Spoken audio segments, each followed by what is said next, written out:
பொள்ளாச்சி வால்பாறை சாலையில் கரடி நடமாட்டம் இருப்பதால் சுற்றுலா பயணியர் கவனமாக செல்லுமாறு வனத்துறையினர் எச்சரித்துள்ளனர். வாட்டர் ஃபால்ஸ் பகுதியில் கரடி ஒன்று நடந்து செல்லும் புதிய வீடியோ வெளியாகிய நிலையில் வால்பாறை செல்வோர் சாலையில் வாகனங்களை நிறுத்தி வன விலங்குகளை புகைப்படங்கள் எடுப்பது போன்ற செயலில் ஈடுபட வேண்டாம் என அறிவுறுத்தப்பட்டுள்ளது.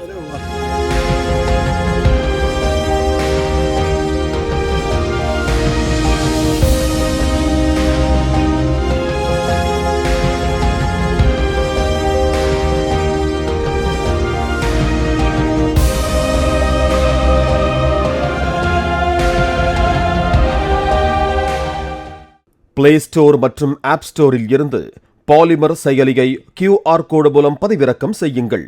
செய்திகளை உடனுக்குடன் பெறுங்கள்.